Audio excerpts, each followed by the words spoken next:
Olá pessoal, eu sou o Matheus, eu sou do PIBIT. Eu estou aqui com vocês mais uma vez para fazer a correção do PET 5 do terceiro ano. A gente faz a correção dos PETs de biologia, né? E o tema dessa semana é História de Vida na Terra. 1. O desenvolvimento da genética a partir da redescoberta das leis de Mendel em 1900 permitiu a reinterpretação da teoria da evolução de Darwin. Assim, na década de 1940, formulou-se a teoria sintética da evolução. Interprete o diagrama abaixo de acordo com essa teoria. A gera variabilidade atuando sobre B. A recombinação gênica gera variabilidade e promove uma adaptação. Que fator evolutivo está representado na letra A? Já vou adiantar para vocês que o fator evolutivo representado aqui na letra A é a mutação. Mas por que a mutação? A mutação é o principal gerador da variabilidade genética, né? Elas acontecem ao acaso e permitem o surgimento de novos alelos, né? Novas recombinações nos indivíduos. Elas podem ser benéficas quando elas se mantêm um organismo, ou elas podem ser maléficas quando causam doença. Causando essa doença pode extinguir aquele certo indivíduo que se deu essa mutação. B. Que mecanismos produzem recombinação gênica? Os mecanismos são o crossing over e a segregação cromossômica. O crossing over ele envolve uma troca de segmentos de um cromossomo, né? A gente chama essas trocas de segmentos das cromátides homólogas. São segmentos dos cromossomos, tanto materno quanto paterno, e gerando essa variabilidade, né? Essa troca, ela gera um indivíduo completamente diferente um do outro. C. Que fator evolutivo está representado pela letra B? Bem, nesse caso, está representando a seleção natural. As mutações, elas condicionam novas características, sendo elas hereditárias e estáveis. Essas mutações, elas ocorrem ao acaso e elas podem alterar o curso evolutivo de uma certa população.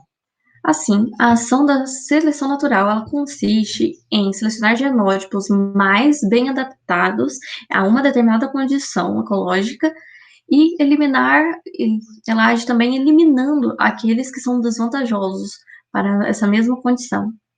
2. Grande parte da população de tendilhões da espécie de Geospiza fortis da ilha Galápagos morreu em decorrência da intensa seca que afetou o arquipélago em 1977. O pesquisador observou que indivíduos sobreviventes apresentavam um tamanho do bico maior do que a média verificada em anos anteriores à seca, conforme mostra o gráfico. Os descendentes das aves sobreviventes também apresentavam bicos maiores que a média anterior a 1977. A. Elabore uma hipótese que explique a variação do tamanho médio dos bicos dessas aves após o período da seca. Pode-se dizer, né, então, que antes da seca existiam tendilhões de bico grande e de bico pequeno. Com a seca, acabou havendo uma modificação nesse local, né? Esse local ele passou por uma seca.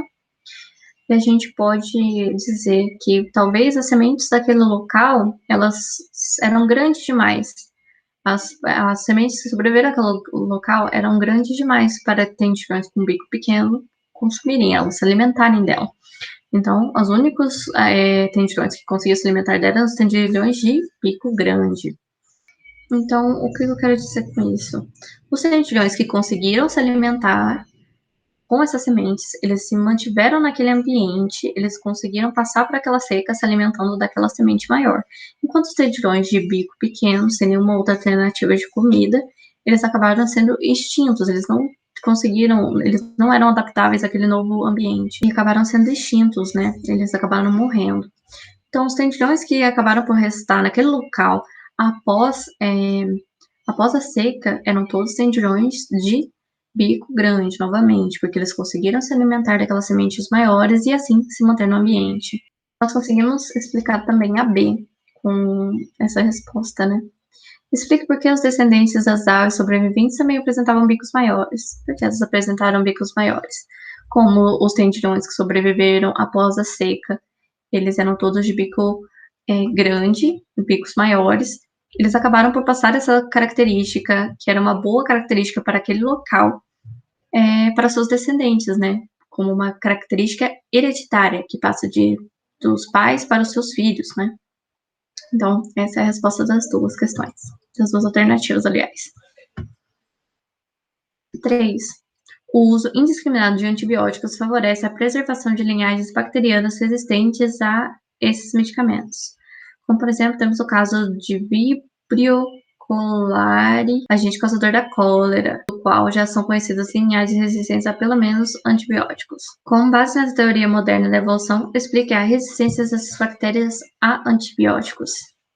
Então, gente, essas linhagens bacterianas resistentes, elas são resistentes justamente por estarem em um meio desfavorável e elas sofrem mutações que as permitem sobreviver a esse meio.